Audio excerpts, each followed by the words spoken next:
Before we start today, let's go through the instructions and the update for the round. Okay, first, let's make sure we have everyone that's going to be taking here complete. First, we'll get this high from Tara, so we're sharing this round. I'll let Pat introduce himself from my right. All right. Hi, my name is Alexia. I'd like to My name is David. My name is Armand. We're sure of us. All right. So, that's it.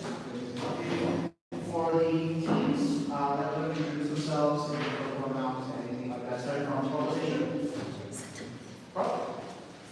Yeah. Hi, I'm Violet. I'll be primary school. I'm TJ. I am Jimmy.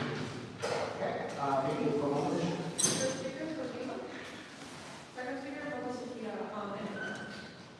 The speaker Alan Selena.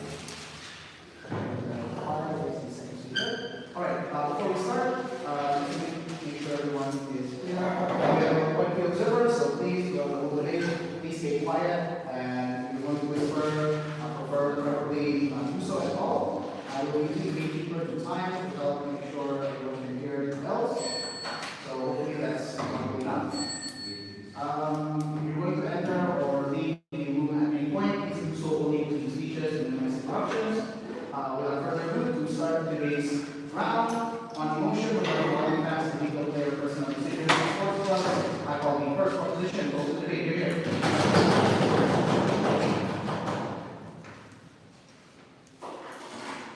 I'll begin on my next word.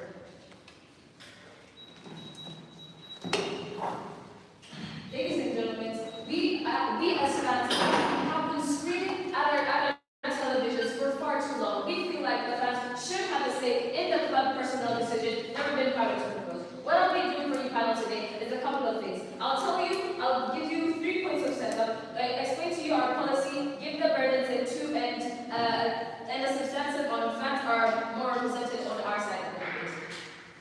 Without further ado, starting with our user frame. First of all, I'm going to tell you the problems in status quo. We tell you that the club incentives misaligned with the fans' incentives, and as well as a lack of financial engagement. Now, how this works is as follows. What's the problem here, ladies and gentlemen? We told you clubs prioritize. The club's priorities are misaligned with the incentives of the fans. Currently, all the club prioritizes is the profit manifestation. Example, clubs buying players with the biggest pull or popularity, but they don't necessarily align with the place of the team not taken or the fan opinion, and setting high release charges. Secondly, then, player frustration. We tell you player frustration is heavily occurs when clubs hold on to players for too long, disrespectfully remove, or a player is unstrategically being held back on the bench or given long contracts that are not necessarily needed. Thirdly, then, on fan frustration. We tell you fans feel less engaged by the club because they feel wronged by the decisions made by the club, and they feel extremely powerless by something that disproportionately affects them the most. And then now why this is important? One, because clubs have strayed away from their true intention of catering for the fans, and secondly, fans feel disengaged and frustrated by the club. On to how this is going to work. We're going to provide you actions and not taken. How do fans act with incentives? We're going to show you why veto is necessary and why it's justified, and I'm going to explain to you our policy as follows. Now, our policy is very simple. We tell you to make this work, we provide you a very simple yet strategic model. Firstly, then, we think that clubs already have established a membership, which includes members of the certain club, which includes having ID cards, seasonal tickets, customized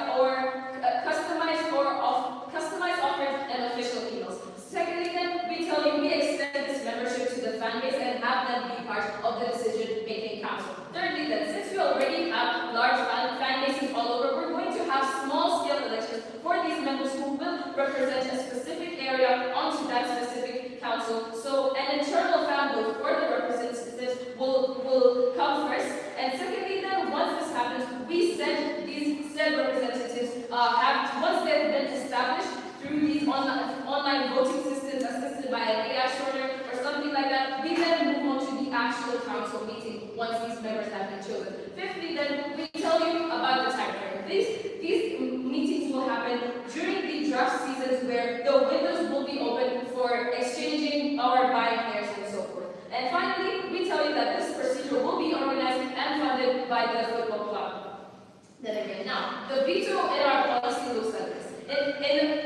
The veto only applies in occasions about the players and the players alone. So things like the building stadiums and designing kits is not involved in this debate. Secondly, then we tell you that when bad decisions are made, the veto is going to be used. Let's say when a player is being sold or held on for too long. And thirdly, then we're going to have it as personnel only, because fans have a more powerful ruling, whereby fans get a more powerful ruling that during this process. Now, the burdens for us today are very simple. One, how a more authentic and democratic decision making increases fan engagement and connection to sports. Secondly, then we're going to see how giving majority power to the internal decision making is biased and why it's bad for sports at the end of the day. And thirdly, why fan engagement is so important in sports. Now, push burdens of being given to side opposition is one. Side opposition has to prove giving power internally in a close decision making will hold two things: A, engagement to the fans, and then B, betterment for the players overall. Now, before I get on to,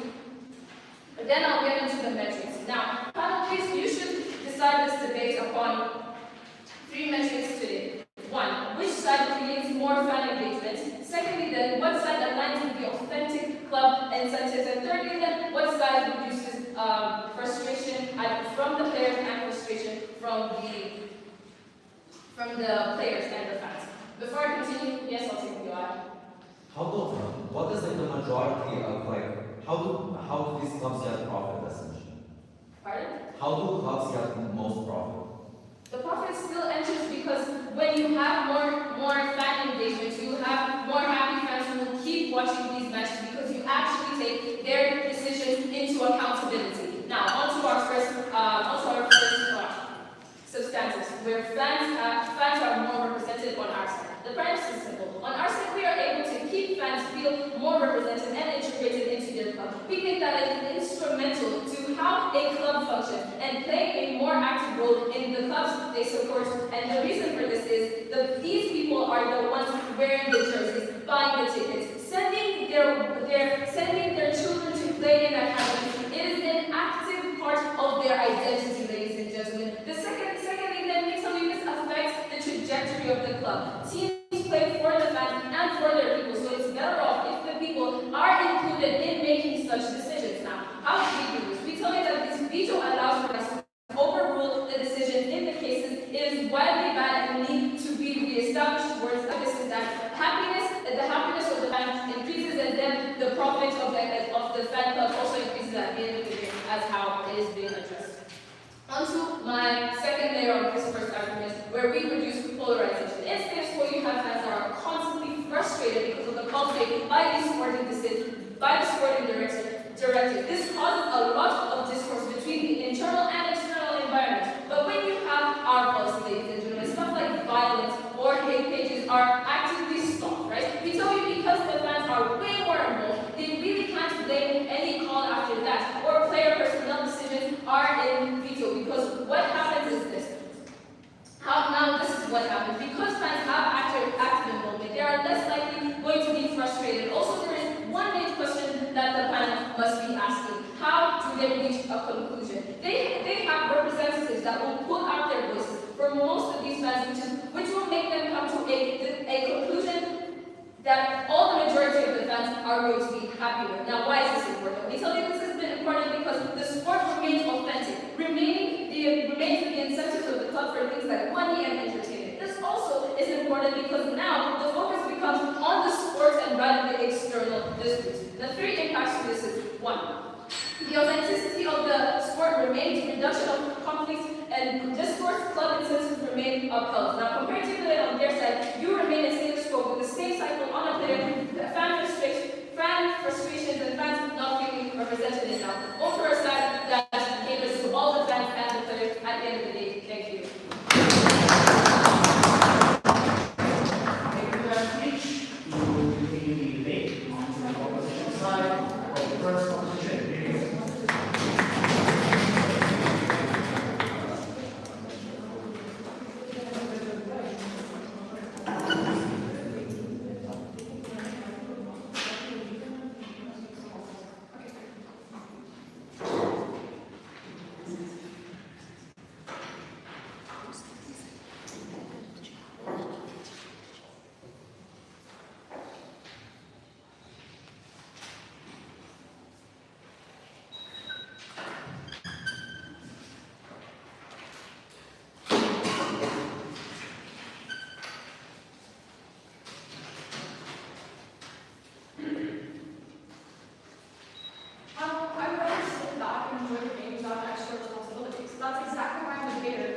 our 3 points that were set up, as well as the rebuttal to the other side's case, and those are first 2 arguments. Firstly, then, on how do we get better performance in the games, and then secondly, on how minorities are better off when executives have the final say.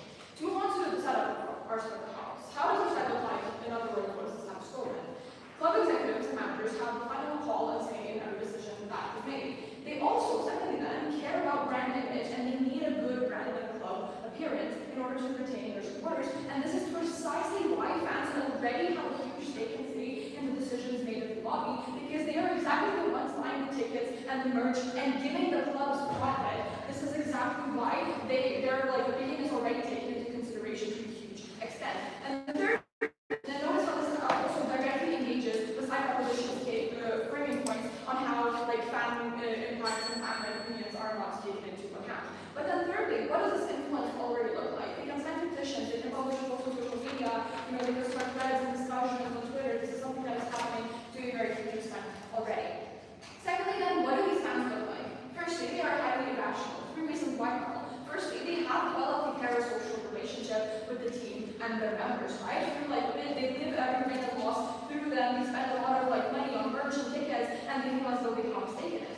Secondly, then, you feel like the club is an extension of you and is almost part of your identity. This is precisely why you throw a TV at you throw a remote at the TV whenever the team is experiencing a loss. You wear their merch everywhere, so your friends know that you are a fan of the team. This is part of your identity. But then thirdly, you're highly emotional as a result of all of this, because you argue with your friends after every match, etc. This is something that you're very closely personal with. But then secondly, fans' happiness comes from the club's performance, since you feel like you have pride in it. You brag and flex to your friends about all the time how your team won the World Cup and theirs didn't, and then you go to a bar after a successful game and you feel immense joy with all of the players, all of the fans celebrating. This is exactly what fans get joy from.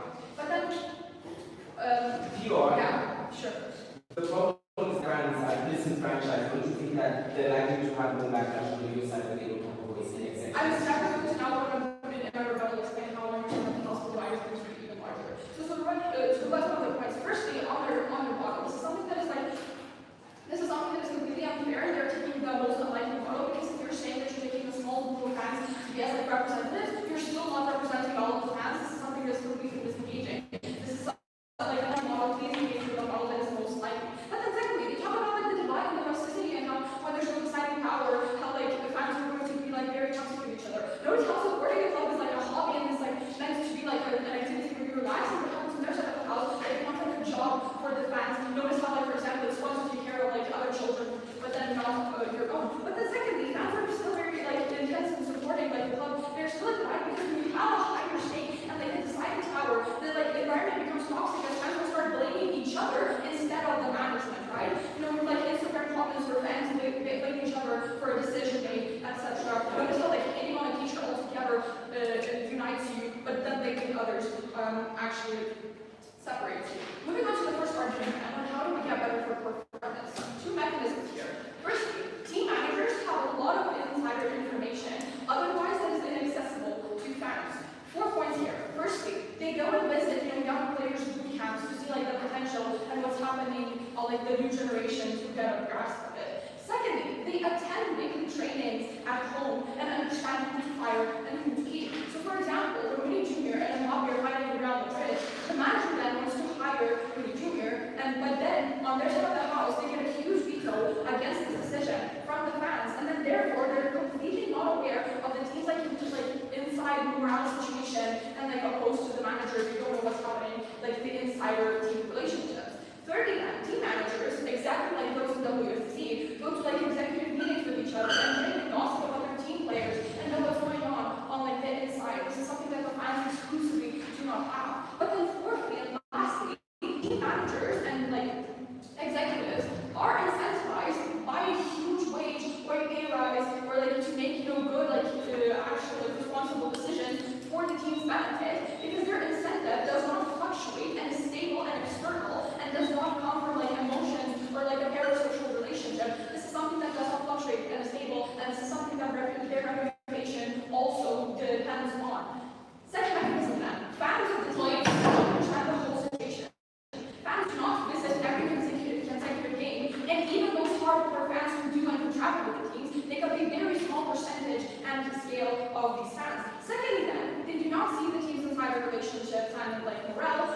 they cannot attend like trainings or they cannot like visit the locker rooms of the players during the game. But then thirdly, fans are ruled by emotions that like depend on the team's performance rather than like stable statistics. So for example, there was like a horrible match of the Yamal, and then like when Barcelona says that they want to extend his contract either way, this is something that the fans would likely veto without even considering the numbers of the other teams because they're highly emotional and like very reactional. So one game may cause the entire fan base to just like gang up and want to fire a certain player because of that bad performance. Now, what are the impacts of this argument then? Firstly, we get better overall performance because of sports sportsmanship. And the like overall benefit of the good performance is twofold. Fans are more satisfied because the team is performing better. And secondly, players get played more because the performance is better to a huge extent. But then secondly, managers have the huge extent power to make decisions, and their knowledge of statistics and like actual rational game overview leads to better like performance in making decisions because they know all of this better information. But then secondly, insider knowledge of like personal relationships leads to better team morale because they actually know what's going on, thus also leading to better performance. Moving then to the second argument, minorities are better off when executives actually have the final say. Before the argument then, a little characterization. Minority hate can be twofold. Firstly, explicit, so this is when you just actually shout out slurs when you believe that a player is worse just because he's bi. But then secondly, implicit, when you, for example, subconsciously not even aware that you support white players like over players of color, and this is likely because every single opinion or idea that you have is like shaped by previous life experiences and internalized. So for example, if you have read like a book, for example, where the black person being stereotyped, you internalize this as a child. This is completely likely. Now the way players would be harmed by xenophobic fans is something like firstly, not raising a wage of black players, for example, and vetoing it, but then secondly, not letting an LGBTQ plus player, for example, to play in an important game and vetoing the decision to let them play. But then why is the comparative better? Why is this avoided in our side of the house? Managers have multiple incentives and reasons to reduce their bias. Firstly, their job depends on their performance and they want to eat bread, and get money, and get promoted. Secondly, if they do a good job, they can get a raise, join a better club, get a better reputation, etc. But then thirdly, in the status quo, we already see like an increase in minorities in top leagues, like for example, the PSG having like major black players, etc. But then fourthly, there are also safeguards like the HR departments and football institutions and people who keep the accountability of these managers.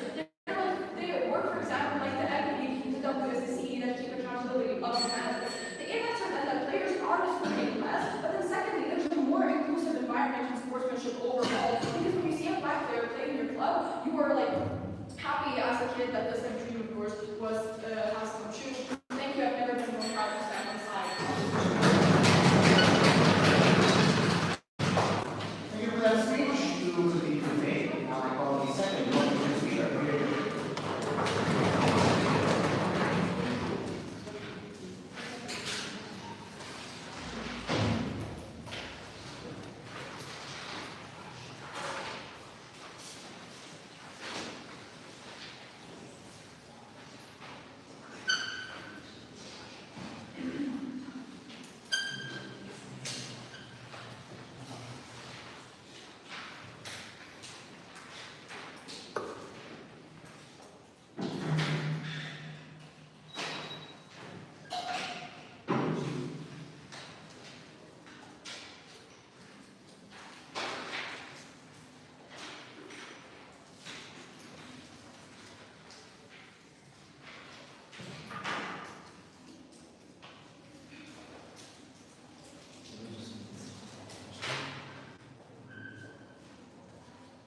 I will begin my speech in 3, 2, 1. The way my coach might get frustrated when I do things off topic and around and not concede for the fact that things that she taught me is the same way that they're advocating for the fact that players is this franchise and that apparently then you just have always results overall. Other than the fact that I was just doing just frame out the whole argument about minorities, let's just look at them on 3 levels, right? 3 things I'll do in my speech. Firstly, strategic things and flaws on this and the house. Secondly, responses, and thirdly, an argument how we're better clubs. Now, firstly, then just going to strategic. I think they come up here with a concept of how veto works and the internal logistics that work into it, right? We already framed into that veto works, the way veto works in our policies, in that engagement in locations apart, whereas that when it comes to transfer draft season they did, then you're able to veto on decisions that you're likely to be making. Secondly, then we told you that when that decision is made, that doesn't mean you're going to veto literally every player who will come up in the roster. It means if a player who is old is going to be given a 10-year contract, we're going to say, hey, that's not going to happen. We'd rather it just be 3 years and instead we utilize them best at that quote. We think that from that side of the house, they just come out here and miss this whole context, and that is for essentially they lose the round, right? Secondly, then they just talked about how it's very important for these, representatives, managers, and for these people to have the final calls and decisions for this. Other than the fact that they talked about it being the best way because to brand the name, to brand the club, that's the worst thing that happens on their side of the house. Because when you characterize the fact that these guys are just signing with for publicity, literally just me signing Coutinho as Barcelona, not because he fits my system and my plans or my club, just because he's a Brazilian who made it to Liverpool, doesn't mean it makes it in Barcelona. That's a strategic flaw they have on their side of the house. They cater to influence more than what actually needs to happen instrumentally in a club. Secondly, then they talk about fans and how they're rational, and that's how it's supposed to be something about relaxing, and that happiness comes from performance, right? I don't think they get fans and they're all on their side of the house, because when we tell you that fans are underrepresented in the status quo, fans are going to have to watch a Liverpool backline that just get five goals past it each and every week and have to go to work and talk about it. Then you listen, franchise, they want to shut up the TVs, they want to put their remotes there. When you give these fans a platform to vote, they're able to tell themselves that, hey, I think we should sign this defender who might help Liverpool in that sense. And I think they just mischaracterize how these work, right? They just tell us, hey, you don't have any integration in the club, you don't have information. That's actually not true and actually very devoid of the truth. Literally, if I go to YouTube, I can look at Liverpool training for literally a half an hour video of how the extra training looks like. That means I'm able to look at how they train, how they interact with each other, how they're able to be instrumental to a club. The access point that they have is really just symmetrical, and it doesn't weigh them out or help them win in this debate. Now, secondly, then, how they engage with our model and say that, hey, you just get more representation because you have a small group. Literally missing our policy as a whole. We told you there's club memberships that happen online, there's club memberships that I'm able to have, meaning I have access to seasonal tickets. If I'm an Arsenal fan, because I'm a club member of Arsenal, that means it operates on a large online base, and that you're able to actually interact with it occasionally. That means that you're able to have things like polls, you're able to have things like meetings and voting. That means you get people who are actually the best representation of the things that need to happen in the club. Other than the occasions that these happen, they fail on their side of the house. Now this is going to respond to their two major arguments. Firstly, on how better performance works, right? They give us a very simple mechanism, and the analogy that how team managers have more information, to just break that out, access is very symmetrical. And secondly, then how, let's say, players fighting and players having discourse is a bad thing, because then team managers know how to best, manage. That's the unique problem on their side of the house. Other than the fact that these two managers are told by these execs up there that say, let's keep Vinny and Mbappe together because they answer us more shirts, that's better for influence. The fact of the matter is that fighting is actually affecting the performance of Real Madrid. That means it's very instrumental to how the club perform, it's very instrumental to how fans interact with it, because they feel this is franchise, they feel as if Vinny should either go or be benched, because then he's having so much discourse with Mbappe. That's something that you can see too on their side of the house. Then they talk about the mechanism, how about fans don't visit much, and that even the hardcore fans don't really buy tickets. That's really not true. Literally the biggest business Liverpool have ever been in the Champions League match still had a lot of Anfield fans there. That means these fans are actually integral into the side. And let me tell you how that's uniquely bad for their fans. Because if a fan feels like this club is an extension of their identity, why are they not likely to just go on a wing and fight and support this club they have? They haven't put that mechanism, they lose on it.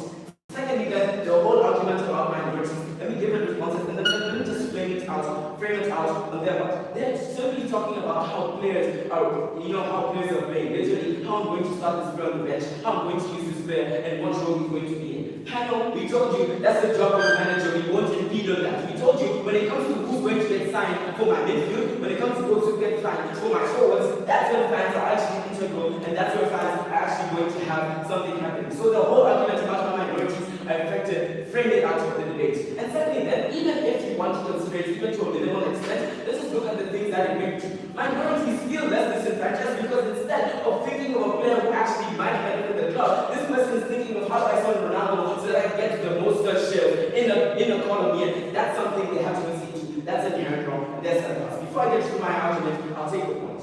What does the word publicity mean? Publicity literally is me being able to express something on a public sphere, or just being able to have more streams of information. The thing that happens uniquely on their center house is that clubs operate in status quo for publicity stunts and nothing that actually benefits the club. Meaning, me making more shirt sales, me making more, let's say, flashy things, that's something that happens on their center house. That's uniquely bad. Now, how are we uniquely better for the club then? Two things here. Firstly, we have to notice that the premise of this argument that more representation for a club means that you have more integration and you make a better club for these fans and these people and these players, right? Why is this true? Two reasons here. Firstly, when you have more representation, you immediately have more integration to a club. Meaning I'm more likely to buy tickets because I feel as if every time Liverpool play, they're playing something I like to watch. They're playing with players who are actually fun to engage with, and that's better for me. Secondly, then we think that it's true because then you have less demonization of their setups. Actually, let's just talk about the whole argument about how you just innately have players who you got. I think it's more demonizing to a player when instead of being sold because they're just going to be held in the bench, to just be told that hey, we're just going to let you sit on the bench and not use your talent. It's better if a club reaches a consensus with his fans rejoining and saying that hey, we should sell this player because we don't think he's instrumental to how the club works. We think that's better on us of the hearts. Now, why is this important now? Because we think that fans choose club for aligning their identity, meaning that Barcelona is choosing its club, its whole fan base is based on the fact that they are more than a club. Meaning the prejudice that has but they initially try to travel a legal match, that's literally the thing that they're supporting. They feel as if they have a more representation and more identity in the club. Why that uniquely helps us on the betterment of the club is because firstly, we increase profits, meaning that if I'm more represented, if I'm actually happy to watch my team, I'm more likely to buy a seasonal ticket once in a while because hey, they make me feel happy. Secondly, then we think that our policy made me contest this in saying that unless the house they have to concede to voices being lacked. Meaning, whenever fans are literally screaming at TVs, the only thing they can do is post about us on social media and views, and then maybe they might get some change. On us in the house, we formulate change, we make it better for these clubs. Comparatively, then they continue to status quo, which is fans usually just getting disenfranchised. We tell you the problem, they don't fix it, they have a gap. The impact is we solve the problem polarization, we get representation outside the house. So, if you want to feel happy about watching a team debate, you can look at the side of proposition, give them Zanzibar to that.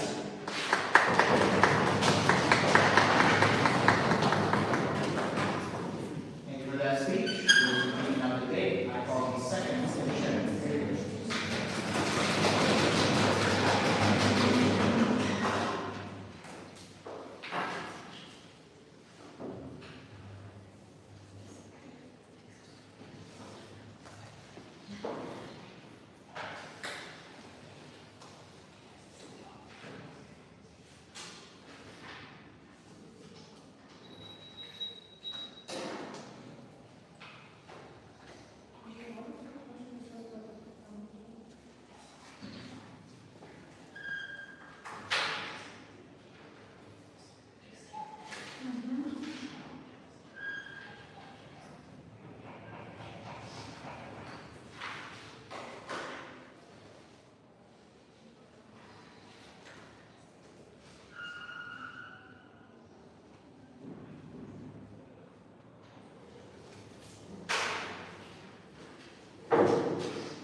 Proposition wants to claim that minorities are out of this debate. I argue that they're not. Because if you have the power to vote against a person you don't like, you're going to do that. They have to engage with this and not downplay it, because it still stands in our style of course. Happy the post. Few things in my speech. First, to follows with the stupid mistake that proposition is. Then two things. One, on happiness, and second, on funding, and then lastly, a perspective on the principle of meritocracy that we have in our style of course. First then, like engaging with them. I think at first they forget to engage with our counter to their model. Because they say, oh, look, we're going to do these small groups of people that are going to meet them. No, but this means that you don't necessarily engage with all of their fans, leaving some of your fans still unhappy. You have to engage with the likely models that is going to happen on Where's the House, where every fan can meet them actually. This is how you minimize your scale and your influence. But then secondly, once you rebels, first of all, you're saying, look, but this happens only in transfer season. This again, you're minimizing your scale because you say that fans can only engage with these teams only in transfer season. I want you to know, Hannah, that hires, rehires, letting go of people, and like, I know, giving a higher wage still happens mid-season. So we have to give you a likely model that the fans can actually beat up people mid-season, meaning that they can impact fan morale and player morale altogether. But then secondly, on the access point, you see, but look, fans can have this, they have money, they can engage with people, and they can see trainings. I have a few things. First of all, how likely are people to actually go to trainings? I think that they are unlikely to go to trainings. People like to have power that doesn't cost them anything. So if they can make up a decision without actually doing anything first, they are not likely to go to see this training if they can do it. So I think that first of all, their model is like not very likely. Secondly, then, I think that people are just tired. They have 9 to 5 jobs. So even if you are a fan of Barcelona, you aren't going to time, like if you live in the middle class or a lower class, you still can be a fan of this club, right? So you don't necessarily physically can make it into this training. Or they open YouTube to watch this training because you don't necessarily have the time. Thirdly, I think the majority of the season tickets go to the very rich people because they can't win. I think these rich people, the CEOs, also have a lot of jobs. This means that even if they visit every match, they still can't make it to the matches that happen not in their home country, meaning they also, once again, physically can't make it. And also, if they have lots of money, majority of them still work very, very hard. So the rich people, they still can't make it to their trainings. But then lastly, physically, if I'm a fan of Barcelona and I live in Lithuania, I don't have the money to fly out and see these trainings and see these everything and gain this insider knowledge and drink in the bar with the already fans. This means that the majority of the people don't necessarily know how and why these people and these players interact with each other. They don't know statistics and they don't have the time to find out. Before moving on to the two teams, I'm going to take the wire. Isn't it contradictory? Fans are so bad on your side. If the clubs on your side are the people who are filtering for these fans. Can you repeat the wire? Isn't it contradictory? Fans are so bad on your side, yet clubs on your side of the house are in need to cater to these fans. I think that fans don't necessarily are bad. I think that fans are doing everything that they can to engage with the club. This means that they watch these games whenever they can. They are still fans. They still care about the players. It doesn't mean that I'm not a fan of my team if I don't attend one training. This means that I just have other priorities. It doesn't make me a lesser fan. Okay, moving on to the fan happiness, I have 2 answers. Firstly, I want you to know that we also gave 2 answers to the first one on division, and second on the actually not being happy if we have our responsibility. But 2 additional answers because I think the proposition needs to engage that also. One, I think it's a lot harder to have a coherent and cohesive decision if a larger group is involved. That is why proposition is further from the motion, telling you that we're only going to have a small people of these groups interact. Yeah, my answer still applies even if their model stops. Look, it is a lot harder to make a cohesive decision if hundreds and thousands of people are involved. As people have very different opinions and priorities. Someone cares about if the Spanish team has more Spanish players, and someone actually cares about statistics. This means that even if you have this model that proposition is proposing, you're still leaving the majority of fans unhappy. Why does this matter? I think this matters that you become disappointed because you know that you could have changed something. You know that you could have done something to impact the decision, but you couldn't do it. This means your responsibility hurts you because you know you couldn't, you know that you had a chance to change, but you couldn't actually do anything. But then secondly, you have lost a power, you have lost a voice. And this does not speak about responsibility, but actually about your emotions. This means that on their house, you actually have a voice. Thus, if you say that I want this player to be beaten out and they don't listen to you, you feel hurt. Because then we know that they didn't take your opinion into account. So 2 additional reasons then on why fans are unhappy. One, on responsibility, and then second, on your emotions being hurt. But sure, FUI. We said that the scale of voting starts from a large scale of people to a smaller scale of people, and this does not. So why do you necessarily need that smaller scale of people as a safeguard? You don't need it. Ruin it. You're ruining your case. Moving on to the second theme then, on profit. I have 2 answers. First of all, I think it depends on the performance. If we prove to you that performance is better, the funding is still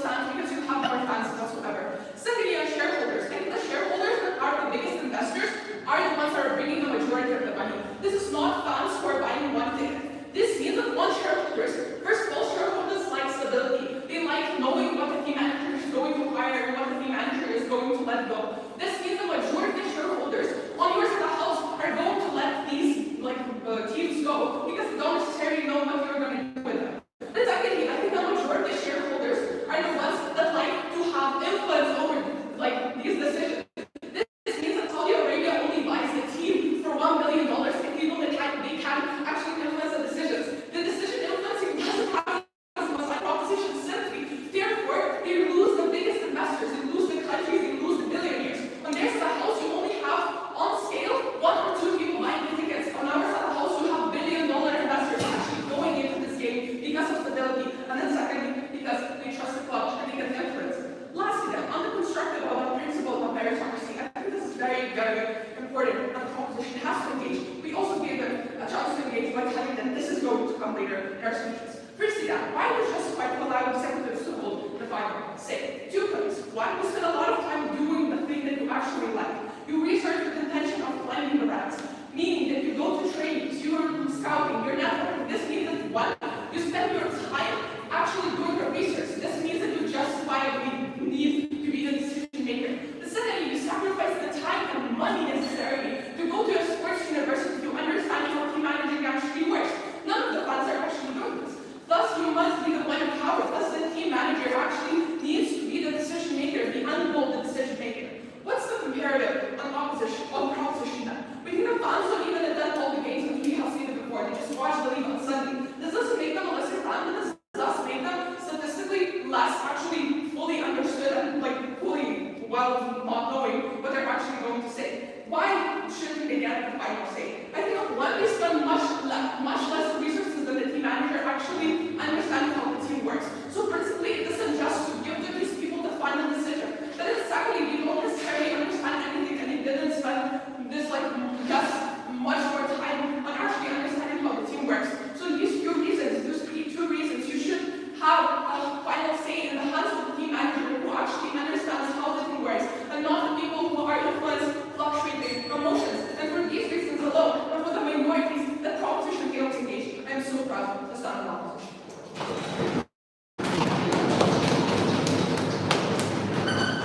Thank you for that speech. To finish exact speeches on composition of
I'm sure we all cried tears when Messi left Barcelona, when the club made an executive decision to push him out of the club unfairly, when Ramos left. I think this is a problem that exists in our side of the house that we actively try to solve, because we understand that fans hold a large stakeholders and they're disproportionately affected by his decisions the most. They're the most impacted people in this entire debate, and they have have no voice, they have no power, we give them these rights. Now, just to give some strategic and clarification on the stances and everything like that, strategic on models, right? Let me clarify the models. They keep telling us how we underrepresent fans, but we tell you that we have more representation of our fans. Let me just explain it simply. It looks like we have an delegation. Like people have votes from fans going around, voting for a person that represents them into the council. We make this to make it effective. So hence every single fan is getting a vote on who gets to represent them. This is simple. It's a simple electoral process that works in like your ward, your ministry, or your like a mayor. All of these things are normal, and this is how it works. Your mayor goes to represent your city council to the larger government. This exists already. But secondly then, on transfer seasons, and why we exclusively say transfer seasons? Because player drafting, contract negotiations, signing, and all of these things happen exclusively during the transfer seasons. This is exactly why you see all of the players don't get drafted mid-season. This doesn't happen. We see this players being sold and negotiated on being on loans only during the transfer season. Exactly why we keep them during the transfer season. This makes explicit sense on our side of the house, so they fail on all of these engagements that they bring up to you. Now then secondly, then I'll just like to move on to my class really quick. Firstly then, on fans. What do you get on fans on their side of the house? They get that they are bad actors and that they're busy. And I want to point out a contradiction. They're busy, but they're also very much devoted. Look, sports is on the same level as religion, politics, and sports. All of these things are upheld to the highest degree of a fan. This is my entire identity. Of course, I'm going to devote time to this. This is going to be a hit. So there are points about being busy but not being able to watch FIFA. People, this is exactly, they don't understand. They say that fans do the most to be active, but then also are busy. They make a very big contradiction. So then this moves into my responses to them then. Do I? One, fans are messy. They cause public and scrutiny and conflicts instead of staying private and making public. This is their claim of the response to them. It already exists in the status quo. How without the decision making, this is exclusive on our side. It's better on our side of the house because active fans will have the option to put a major impact on the policy and whether membership would rather than partaking in public backlash. This looks like, because public backlash and pressure looks like the only option. Active, strong Barcelona fans, instead of going all out on social media, why a certain player deserves to play around, why they then have the membership advantage, and if the majority agrees so, it should be put to policy. So, we think that we get exclusive tolerance on our side of the house from fans, because they made an active decision on making the players who's there, who's not there. We think that this reduces polarization, this reduces backlash on our side of the house. This is exclusive to our side of the house, because we give fans an active place to put out their decisions and voices. Instead of really receiving all of this criticism on social media and feeling bad about yourself, or Greenwood, or whoever it may be, or Rashford, we think that now that fans have an active place to put a decision, we think that tolerance is more on our side of the house.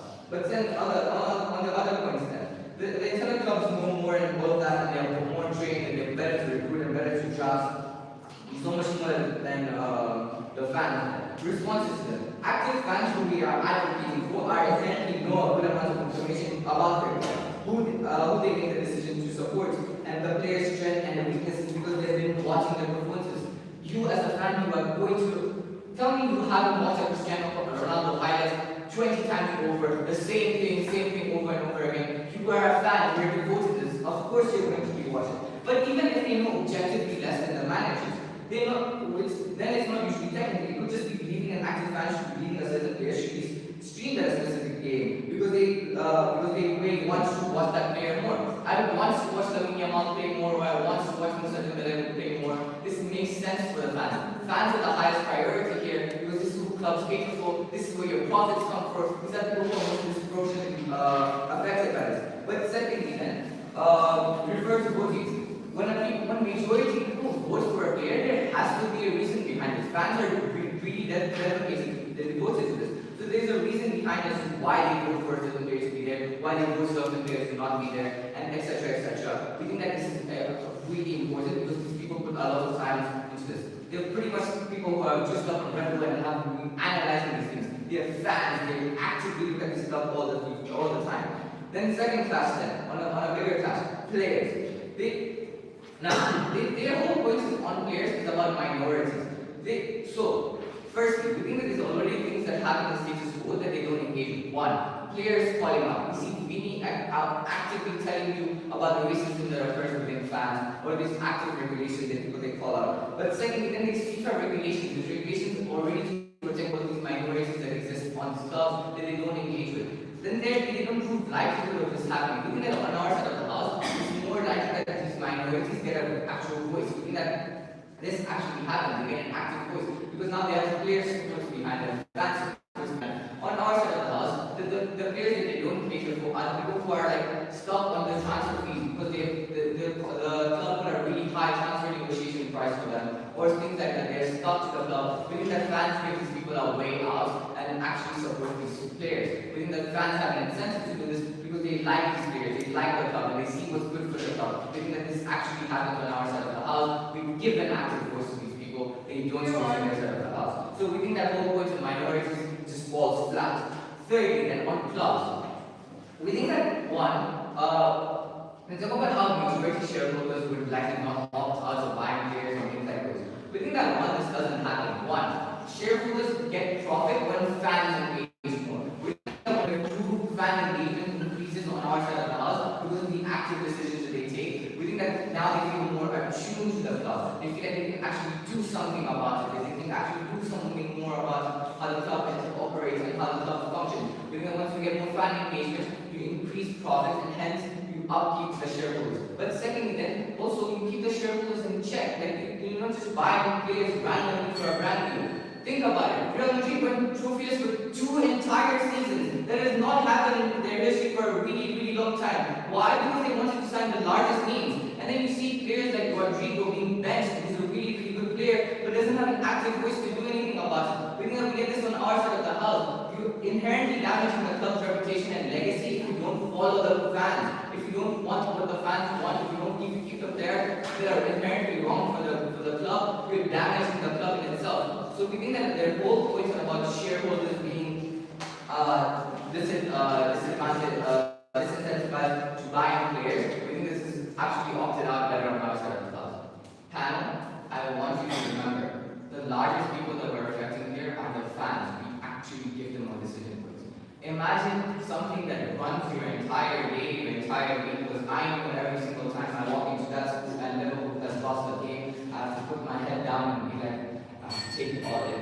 But when I feel like I made an active decision, I'll be like, okay, I can tolerate this because I was part of it. I made that decision.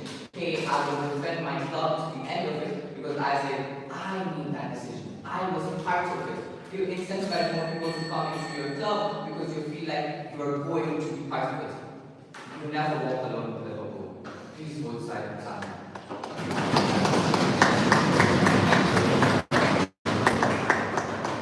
Thank you for that speech. Now we can the substantive speeches of the round and call for a position.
I'm a fan of Tottenham Hotspur. They went from the Champions League to almost get relegated. But I don't care. I know that the executives have done a bad decision, but I can rant on it on Twitter and agree with 150 other fans. That is our worst case scenario. What is their worst case scenario? On their worst case scenario, what happens is that when the fans are when the council essentially makes some bad decisions on their side of the house, there's going to be a group of fans that disagree with the decision, right? At that point, fans are going to be angry at other fans. What does this mean? This means that there's a division between the fans. Why are you a fan of a football club? It's probably because you watch football with your dad. It's probably because you went to the sports bar with your friends. You are a fan because there's some sort of community. At the very point, at their house, they have less community. That is already what they used to be. But more on that, on the fan clash later. Firstly, on the reality checking their frame because they have no frame, right? What does their center house say? Instead, they say that, oh, but you have like a tension in your face when you see that fans are devoted, but they don't watch training. Like, I'm sorry that they don't believe in binary things, but it's probably a spectrum, right? And this worst case scenario is probably people who like watch World Cup like every 4 years. It's no other scenario. It's people who watch their Sunday team club like every day or something like that. But in Kenya, it's probably something like around the middle. It's probably people who like watch every other game, maybe occasionally even goes to the stadium to watch it. But it's not necessarily that they watch like our training on YouTube videos, right? What does this mean? This means that these people don't necessarily have like the best decision-making capabilities. What is the comparative? On our house, management is literally their job. They spend every day with their players. They write them text messages. Will you go to training?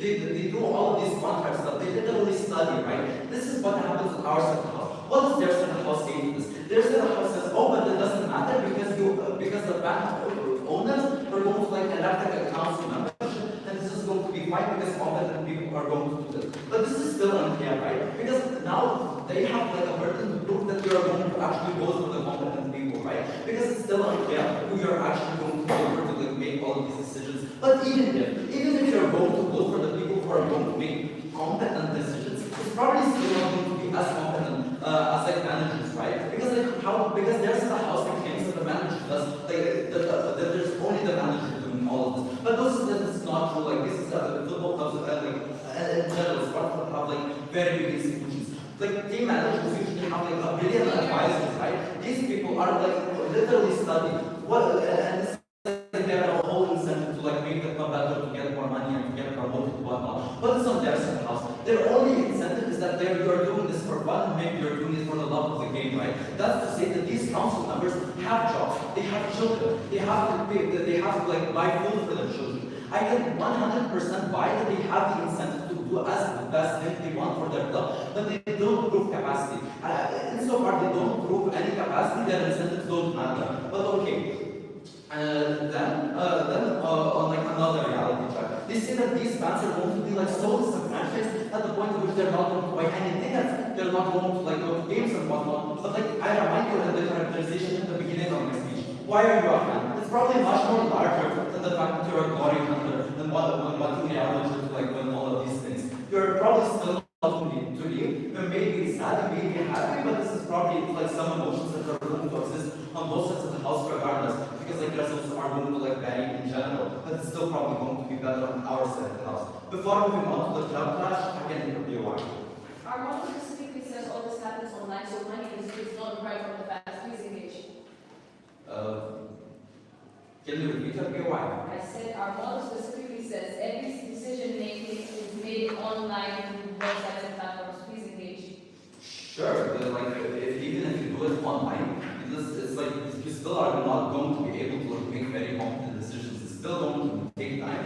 You still have a job and you're not very capable of necessarily making as good of a decision as manager. If you're trying to like do this something on economics, I will tell you what you didn't engage with. Moving on to the club clash. Milda Sofia gave you a very good analysis on why we have more shareholders on our side of the house. What does this mean? This means that like Etihad essentially investing in Manchester City only can happen on our side of the house, and so far Etihad actually knows what's going to happen with the club. What does this mean? What does like the club do with the money? They probably build a better stadium. They probably like make a better logo. They may have better kid contracts. They may have better seats. They may have better training facilities. So the players can actually play better. They have a better field, right? They have better training equipment. What does this mean? This means that the team's performance is essentially better. What is their sort of house economic analysis? They say, oh, people buy more tickets. I have no idea why people buy more tickets at the point at which like fans are fans of a club in general. On our side of the house, we have more stadium seats. More people can actually buy tickets. This is something that we have exclusively. Notice Sophia already said this in her speech, no response for things that government is already wins this debate. And why does this win this debate? Because even if we lose the fans clash, even if they're going to say that all of these fans are going to be like mega sad because the team is losing, notice that like fans' emotions are like dependent on like the club performance. So it's easier. So if I only prove that we have more investors, if we prove that we have better training facilities and whatnot, that is one like fans are going to be happy. Because what is the problem with this motion? This motion literally just asks for opposition to like make a case on like why fans are sad, and it's because they're losing and they can maybe do better decisions. But at the point at which I prove that we make better decisions, they lose this debate, right? Yeah, alright, sure.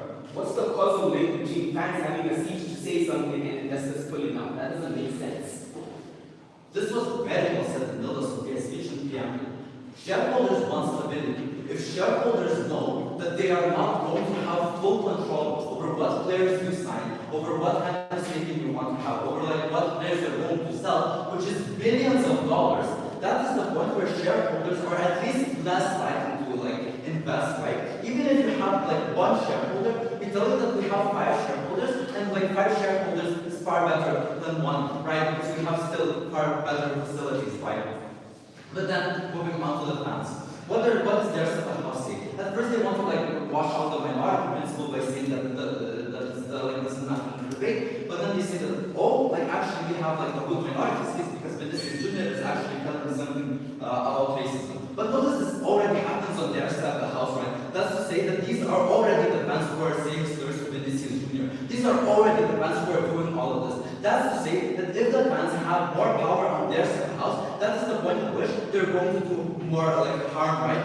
We already know that they have can have a bad influence. You cannot like do that more. But then on publicity, like they make a ludicrous mistake that they say, oh, clubs sign players for publicity. So what does publicity mean? You are doing something for the fans. You put the fans in power, so they are going to sign the players if they want. Like, right? Notice everyone was like screaming on Twitter out of happiness when Real Madrid signed Mbappe. Everyone was doing that to Jude Bellingham. These were things that already happening and would have happened on their side of the house. We claim that this would happen more on scale for the rest of the house. So what happens on our side of the house? On our side of the house, in the worst case scenario, even if everything goes to shit, at least everyone has some sort of shared hatred for the club, right? Which like still unites you. Well, on their side of the house, it's like more divided people. And on our side of the house, they didn't engage with like sharing. We have more shareholders, while on their side of the house, it's unclear how they're going to have. We win this debate, vote all. Thank you for that speech. Now to summarize the debates. I call from the opposition side, the opposition side.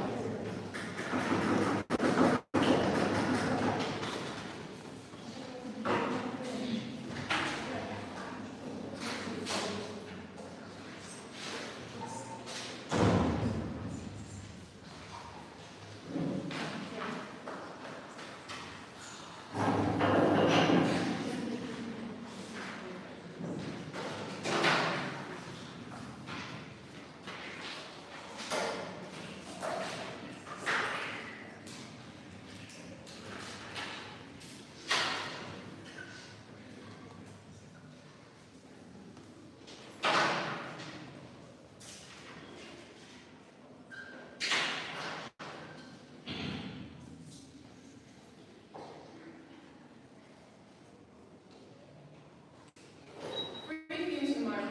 Firstly, on does power actually make people happy? Secondly, on the principle of meritocracy views we engage by opposition. And then lastly, on the performance and economic. And firstly, on power and does it make people happy? I told you that it doesn't. Why? Because of 5 constructive reasons. What does competition say? But oh look, when I have points, I'm happy. Does this mean that you're always happy when you elect a mayor that you don't like? Not necessarily. I don't like the government in my country. This means that like not contention happens on your side of the house too. You have to engage in this. What do we have on our side of the house? What do we say the reasons are when people are unhappy with responsibility?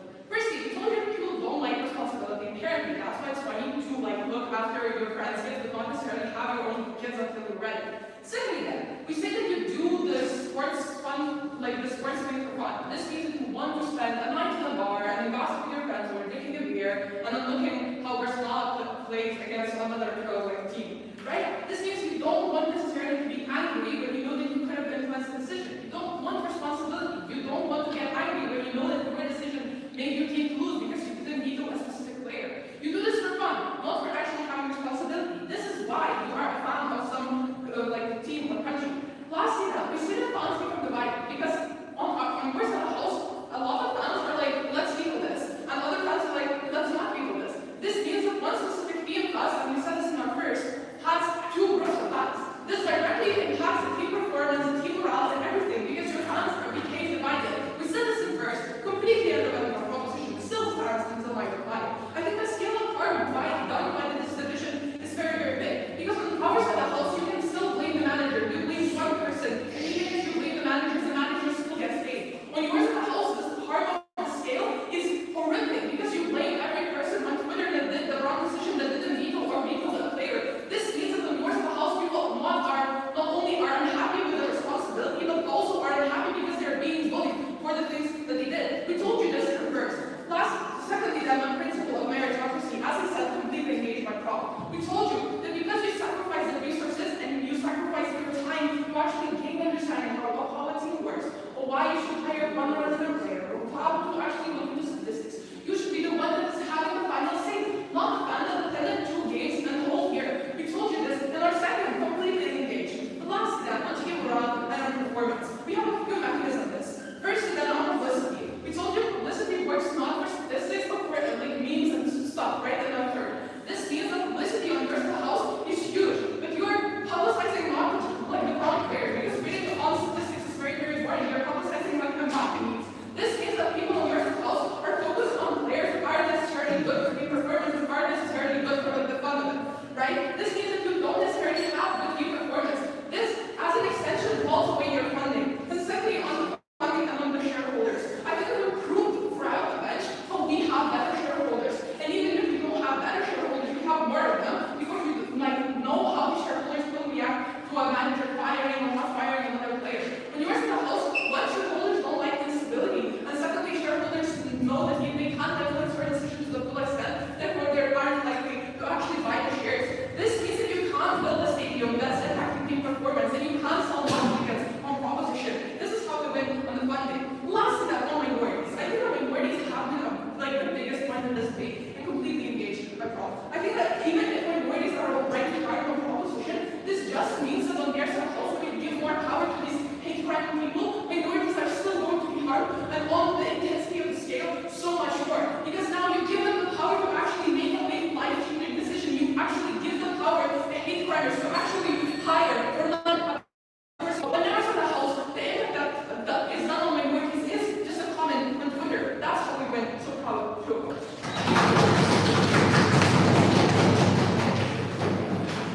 Speech to finish the debate now, or